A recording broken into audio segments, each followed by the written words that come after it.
Hello and welcome to my channel. I am Daisy, your hostess.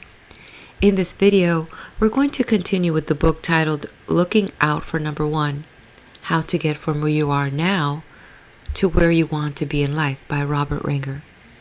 So if you've noticed from the other books, there's different hurdles that we need to cross, jump, get through, get over to actually begin to get from where we are now to where we want to be. And many of them seem quite challenging. In the previous videos, he talked about the reality hurdle, the intimidation hurdle, the crusade hurdle, the financial hurdle, and this last video was the people hurdle. Now, if you've missed these videos, please do visit my book playlist and you'll be able to access them there. And while I'm here, I'd like to take a minute and welcome you to this channel. Hopefully you like what you see and what you hear here. And to the subscribers of the channel, I want to thank you so much for being a part of this community, for leaving me your comments. And again, if there's a book that you would like me to read, and if it's in the public domain, I would consider that. Also, if there's a book that may not be in the public domain, but you would like me to recap and share my ideas and thoughts, and maybe we can initiate a conversation, I would like to consider that too. And before we move into the next hurdle, I'd like to share my thoughts and ideas about the people hurdle. And I would have to agree with Anthony DeMeo. Maybe you've heard of him. He's an Indian psychotherapist and spiritual leader. He once stated that problems only exist in the human mind and that reality is not problematic, because if you take away human beings from this planet, life would go on and nature would go on and all her loveliness and in all her violence. So basically, where would the problems be? He would say, no problem, because he says, you are the problem. People are the problem. Taking it from that context, I would tend to agree with Anthony DeMeo. Now, going back to this author, Robert Ringer, when he started breaking into this chapter about people, he focused on the idea that sometimes maybe the problem is that we seek the perfection in other people. And he said, another human being is not what you think he ought to be. He is what he is. And or she is, it's just a matter of being able to discuss the human condition. We are what we are. And if we just focus on that, we would probably get along a little bit better. And you know what? Maybe we don't admit it, but we do want the ideal of any situation or the ideal of any person. We really want people to be perfect. And we forget that we ourselves are not perfect. And I think that the sooner we embrace that and just get along with life and understand that it is those imperfections that really adds the element of surprise to life, that, we won't allow people's imperfection to hurt us if we just choose to just accept that, hey, we're all imperfect. The other area of interest for me in this particular section for the people hurdle was the area where he was discussing self-interest. And he paired it up with altruism. So he was saying self-interest versus altruism.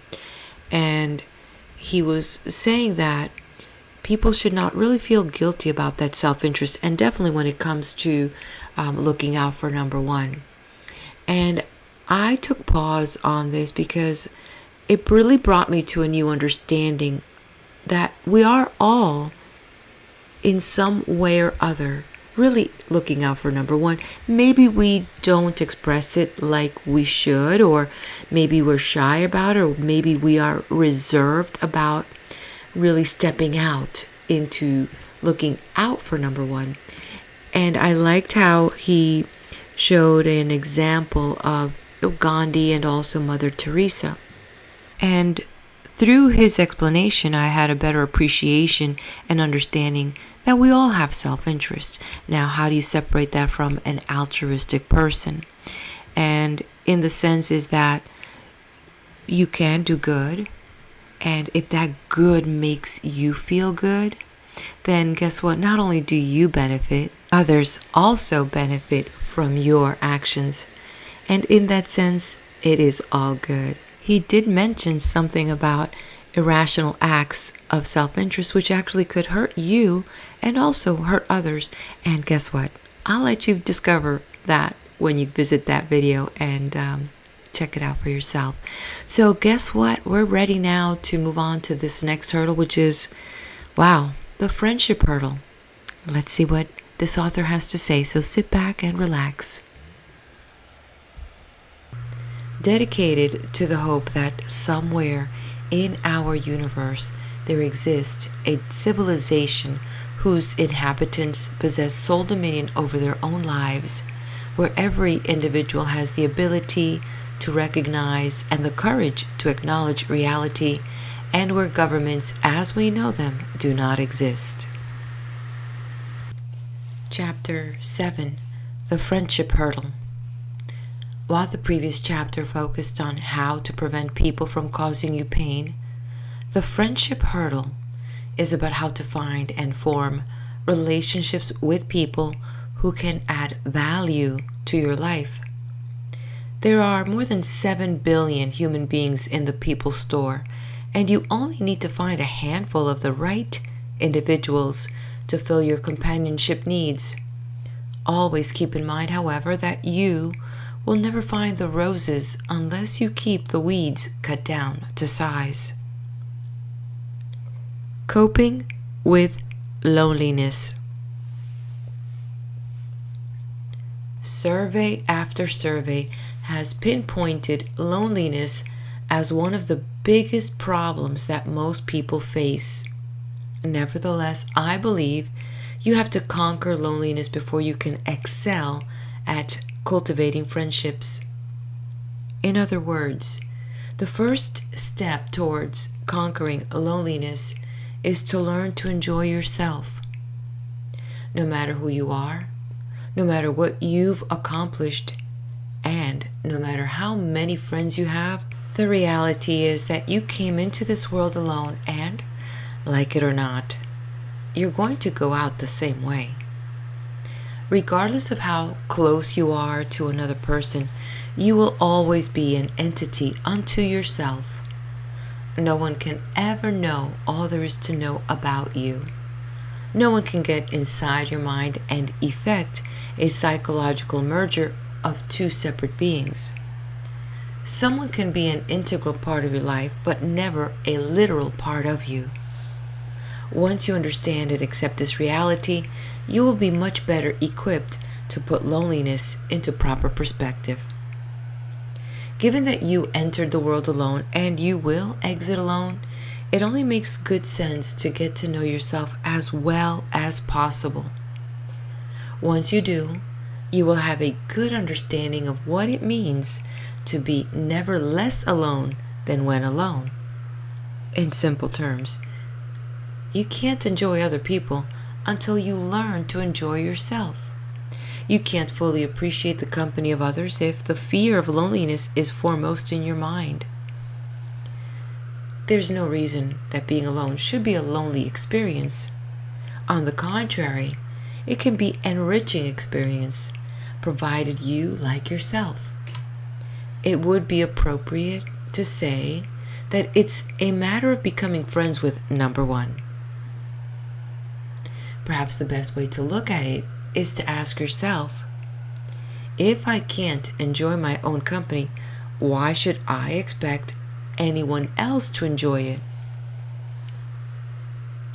Learn to appreciate solitude for what it is, an opportunity to engage in activities that cannot be as fulfilling when you're in the presence of others. I never found the companion, said Thoreau, that was so companionable as solitude. Reading, for example, is one of the most delightful experiences life has to offer. A habit you would do well to cultivate if its treasures have escaped you. Obviously, reading is an activity that is more enjoyable when there is no one around to distract you. Along with the pleasure it brings, reading also broadens your horizons, which in turn makes you a more interesting person. Meditation is another activity that is rewarding when experienced alone.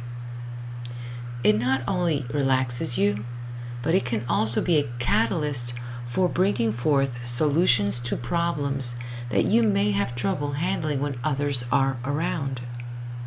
As a bonus, your value to others increases when your mind is cleansed of mental cobwebs. Again, aloneness and loneliness are two distinct mental states. If you keep aloneness in proper perspective, if you see it as an opportunity to experience some of life's greatest pleasures, you will be able to eliminate the word loneliness from your vocabulary. If you use moments of solitude intelligently, rather than allowing them to foment unfounded fears of loneliness, you will find yourself getting much more enjoyment out of the time you spend with others. Those who have difficulty grasping this principle often go to embarrassing lengths to conquer loneliness through overkill, surrounding themselves with far too many people, far too much of the time. The solution to loneliness isn't to flood your life with every make and model in the people store. Some of the loneliest moments of my life have been spent in large crowds. What's far more important than striving to have a lot of people around you is having friendships that are based on mutual admiration and respect. If you enjoy just one such relationship, you should consider yourself fortunate. It's a matter of quality over quantity. A person can have many acquaintances, yet still be very lonely. All too often, people are more than willing to compromise their integrity in a desperate effort to avoid loneliness. Some, for example, seek to attract hangers-on. One doesn't need to be a celebrity to be surrounded by hangers-on. Leeches are readily available to anyone. Another way of compromising your integrity is to conform to the lifestyle of others in an effort to gain acceptance, which often results in forsaking your moral principles in the process. Sadly, this mistake always backfires because the person doing the conforming decreases the chances of finding people with whom he has the most in common. The desire to be one of the guys is a nice objective for high schoolers, but it doesn't play well in the adult world. Building blocks. Rational self-interest provides the basis for the essential component of mutually beneficial relationships. Those who have difficulty making and keeping friends usually are afflicted with the same virus that stems from the world owes me a living theory. No one owes you or anyone else anything, so don't make the mistake of seeking an unearned friendship. If you learn to deal with people on a value-added basis, you will be amazed at how willingly they in turn will fill your needs, assuming that they too understand the efficacy of value for value relationships. When you do something for a friend, it should be a conscious, rational decision on your part, a goodwill gesture toward another person whose friendship represents a value to you. It's not a complicated proposition. The only caveat is that you must be certain you are feeding your weight and balance happiness scale correct information at all times. Meaningful relationships are based on rational self-interest. When two people clearly understand this principle, it lays the best possible foundation for a healthy, long-lasting relationship. The dictionary defines the word true in the friendship sense as loyal, faithful, and sincere. If one accepts this definition, then certainly there is such a thing as a true friend. There are people you can count on to be loyal, faithful, and sincere. They are the people who have concluded through personal experience that what they receive from their relationship with you is worth their effort to be loyal, faithful, and sincere. In most cases, of course, such conclusions are subconscious. One of the best barometers of friendship is how friends react when they hear unfavorable, even slanderous things about you. Verbal assaults on you should have little or no effect on true friends. Anyone who knows you well enough to call you a friend, yet gives weight to the negative comments of others, is telling you something about his own character and the value he places on your friendship. If secondhand remarks override his firsthand experience with you, he's doing you a favor by eliminating himself from your life. After all, had such a friend not shown his true colors, his lack of character might have surfaced during a crisis, when the consequences of his lack of loyalty could have been far more damaging to you. Personally, I make an effort not only to completely disregard unfavorable remarks about friends, but I pretty much discount anything negative I hear about anyone. I do this out of rational self-interest because experience has taught me that all too often I end up admiring a person about whom I have heard defamatory remarks. The price of friendship. Remember, everything worthwhile has a price. The price of friendship varies in amount and form, but make no mistake about it, there is always a payment involved. The payment may require your investing a certain number of hours per week in conversation. It may mean that you are counted on for continual inspiration, or it may translate into you having to forego a facet of your life that is important to you. Whatever it may be, just be aware that there is payment. Every person in the free enterprise friendship market has needs. When you fill one or more of those needs for someone, you are in effect paying for his friendship. It's when you aren't willing to pay for someone's friendship, i.e., when you aren't prepared to fill a need of his, that you begin having problems with the friendship hurdle. To one extent or another, each of us possesses the self-destructive something-for-nothing urge, which always produces bad long-term results. To the degree you are successful in keeping this urge under control, your chances of making and keeping good friends are greatly enhanced. The less you delude yourself about the long-term cost of a friendship, the less likely it is that you will end up in unpleasant relationships. Above all, be vigilant when it comes to advertising your true self. If you try to be something you're not, those people who have the most in common with you, presumably individuals who share similar values to yours, will not recognize you when you make your appearance.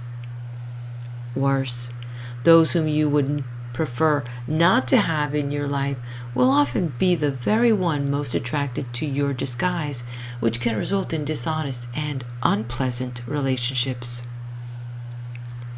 You should not become a different person just because you are in the presence of people who are not like you. The only way to survive socially over the long term is to be the real you at all times, consciously resisting the temptation to adjust your personality to more easily fit into each new social setting. Being what you believe others expect you to be rather than what you really are means you are not in control of your life. Trying to be all things to all people doesn't work, which is reason enough to consistently display yourself as you really are if your aim is to attract people who can add genuine value to your life. Retention. The simplest way to destroy a good friendship is to forget that friends are people and that people are not perfect. They'll disappoint you, they'll hurt you, they'll let you down. Depending on the degree of and frequency, this doesn't necessarily mean that a person isn't a good friend. It just reaffirms what you already know about human beings. They are not perfect. That being the case, if a friendship is worthwhile from your standpoint, the key to surviving disappointing actions on the part of your friends is forgiveness.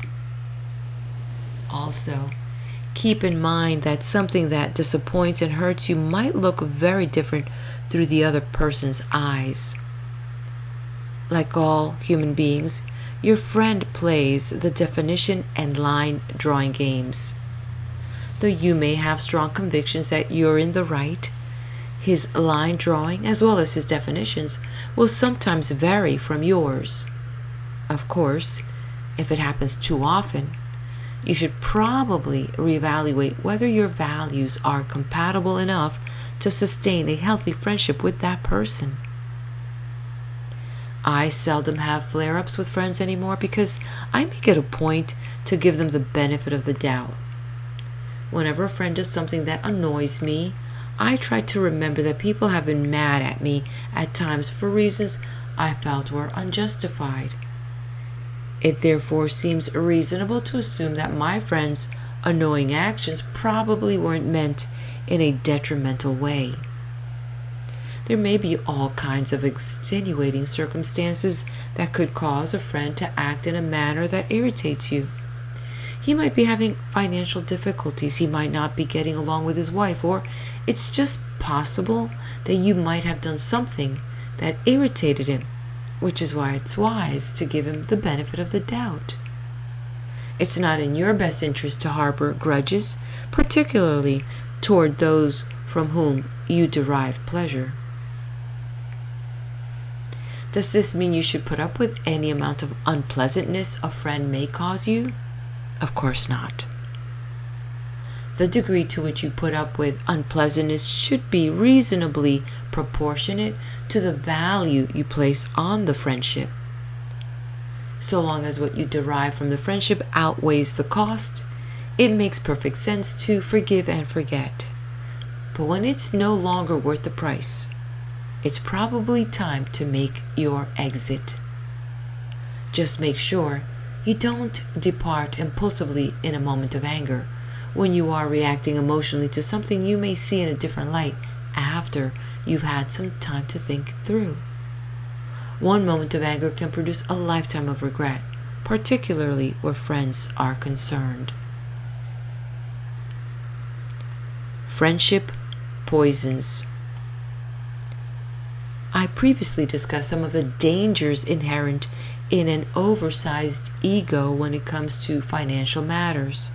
And what I said goes for all areas of life. When it comes to friendships, when the ego stands too tall, relationships begin to fall.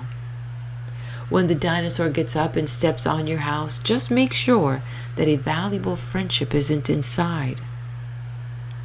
If you can't afford to feed an overstuffed ego, you can be certain that your friends don't want to be saddled with the job.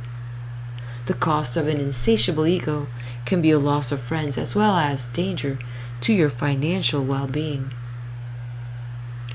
Another excellent way to reduce the quality and quantity of your friendships is to cultivate a reputation as the perpetual bearer of bad news. It's one thing to occasionally discuss problems with friends. It's another to overwhelm them with your troubles. The reality is that people, by and large, have an aversion to other people's problems because they have enough of their own. So it's quite natural for them to avoid the company of those who are continual bearer of negative messages. If being perpetually negative doesn't do the trick, emotionally and or psychologically just robbing yourself will. It's nice to have intimates you can confide in, but that doesn't mean you should make your every thought public. Television talk shows have made it popular for disturbed humanoids to share the most intimate parts of their lives with millions of strangers. Aside from making asses of themselves, they set a horrible example for already brain-dead audiences desperate for ever more outrageous forms of entertainment. When there's nothing else for someone to discover about you, you lose your luster in that person's eye. No one can climb inside your brain and become a literal part of you. Even if you have an extraordinarily close relationship with another person, you're still an individual entity, so you shouldn't feel as though you have a moral obligation to make every facet of your life an open book, not even to your closest friend. The majority of your most personal thoughts and feelings should remain your private property. As we all know, nature has a nasty habit of converting friends into enemies, and when that happens, it's helpful if they're not carrying around a mental diary of your private life. Perhaps the easiest way of all to destroy a friendship is to wake up one morning and realize that your accounts payable to someone has outgrown your receivables. If a person is a good friend, it's easy to be presumptuous and take liberties you wouldn't think of taking with strangers. But does it make any sense to treat friends worse than strangers? Never lose sight of the fact that friends have weight and balance happiness scales too. They can't afford to carry overdue receivables on their books indefinitely any more than you can. When you allow a friendship to become too one-sided, with your friend being the creditor and you the debtor, it moves out of the realm of a friendship and into an obligatory relationship. Your relationship debts can become so great that you literally lose your freedom. Finally, remember that the easiest thing in the world is to make commitments. The hardest is to keep them. Don't leave the word yes carelessly lying around on the tip of your tongue. Best you keep it safely tucked away to be used only for special occasions. A good rule to remember: learn to say no politely and pleasantly, but immediately and firmly. That doesn't mean you should say no to everything a friend asks of you. Rather, it's a matter of not making promises you can't keep. It's that old struggle again between short-term patching and long-term solutions. A friend may love you in the short term for promising to do something for him, but later become angry with you for not following through on your commitment. Conversely, he may initially be irritated if you immediately refuse his request, but eventually he'll probably forget the incident or even respect you for having had the self-discipline not to make a commitment that you weren't prepared to keep. The latter is more likely to be the case if you tell him, right out front and in a rational manner, your reasons for having to refuse his request. The problem becomes even more delicate when you've made a commitment, then realize that you either can't keep it up or, for one reason or another, don't want to keep it. Generally speaking, I believe it's important to keep one's commitments. However, if it becomes apparent that you've made a mistake by committing to something, you certainly are under no moral obligation to follow through if, for example, you feel that what you've committed to do is in conflict with your integrity or in some other way harmful to your reputation. As an example, suppose in a moment of anger that you agree to help a friend carry out a vendetta against someone whom both of you dislike. When you come to your senses and realize that such an action is immoral, you certainly have a right to change your mind. In this illustration, not backing out of your commitment would be immoral. In such a case, it's wise to abide by the principle of precipitating a crisis sooner rather than later. If you agree to do something, then later realize you've made a mistake Explain your position in a straightforward manner, but leave no doubt in the other person's mind that your decision not to go through with your commitments is final. If you wait until tomorrow to confront your friend, it will be that much harder, and the day after that will be even much difficult. To avoid such an unpleasant circumstance, it's far better to catch yourself before making an impulse commitment. There are many things you may wish to do for friends, but it's unrealistic to try to do all of them. Rid yourself of the illusion that you can be all things to all people. It makes good sense to choose only those things that you are best equipped to handle at any given time for those friends who are most important to you. You will never please everyone, so your focus should be on doing what you think is the right thing to do under the circumstances. Overcommitting in a frantic effort to make or keep friends is a major mistake. All too often the result is that you end up being seen as the bad guy, while those who didn't offer to lift a finger to help are likely to get off scot-free. It's yet another example of the you won't get credit for it theory, and one that has the potential to cause you a lot of frustration and pain. The respect virus. When it comes to maintaining friendships, respect is contagious. If you possess self-respect, it's likely you will have the respect of others as well. But if you lack self-respect, the opposite is most likely to be true. The easiest way to lack respect is to engage in an activity that is against your code of ethics. This commonly occurs when you try too hard to please others or attempt to avoid paying the full price for something. Self-respect, which results from faithful adherence to one's beliefs, is a rare treasure. As would be expected of anything of value, the price of maintaining one's self-respect is considerable. Part of the price comes in the form of self-discipline, which can make you unpopular in the short term.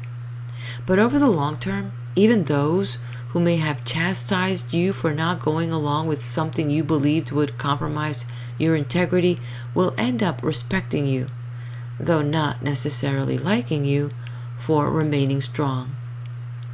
A simple rule to follow is never compromise your integrity for anything or anybody. Contraction. Also, recognize that a healthy social life is not about how many friends you accumulate. It's about the quality of your friendships. If you've accumulated a lot of excess baggage in the way of acquaintances who contribute more discomfort than pleasure to your life, by now you know you can't afford the extra baggage. I spoke earlier of the wisdom of precipitating a crisis sooner rather than later, and it's such an important point that I would like to reemphasize it here in the form of the crummy friendship theory, which states, a crummy friendship is one which you consistently give more than you receive.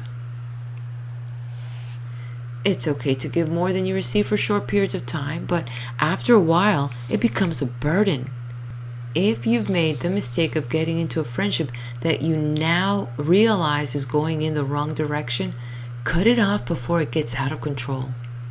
Just because you made an initial error in judgment does not mean you have an obligation to perpetuate the relationship and endure further suffering.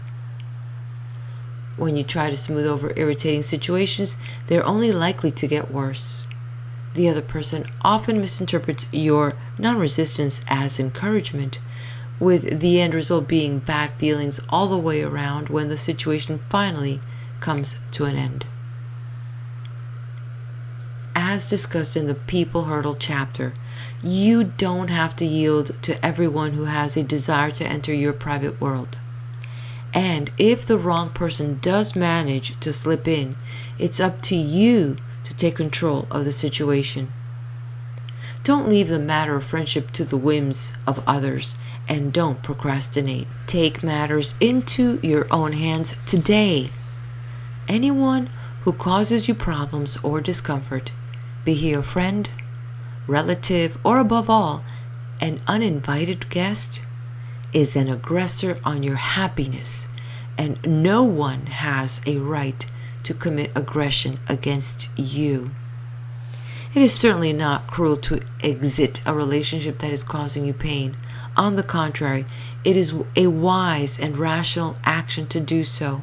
In fact, it's good for both you and the other party, because the long-term result of your failure to take action is likely to be a great deal of unpleasantness all around. Focusing on the basics. If you haven't been successful in finding value-based friendships, there's a good chance you haven't been willing to give equal value for that which you hope to receive in return. The weight and balance happiness scales of others may be telling them to stay away. The fact is that you can find mutually beneficial relationships if it's important enough to you to make the effort. It's amazing how many wonderful, value-oriented people there are in the people store. Percentage-wise, the figure may be small, but in absolute numbers, there are more than enough to go around. The problem is that the roses are hiding among millions of weeds, so it's up to you to put forth the effort to uncover them. The good thing is that you don't need hundreds of friends to make you happy.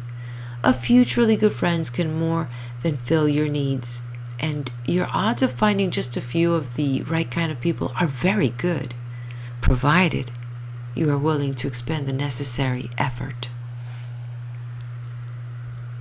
End of chapter. All right, thank you so much. Please do take a minute, hit that like button. If you like what you see or what you hear in this channel, please do subscribe. And if you know of someone that could use this video today to help them, please do share it with your friends and family. And now let's head over to the next video as we continue on with the book, Looking Out for Number 1.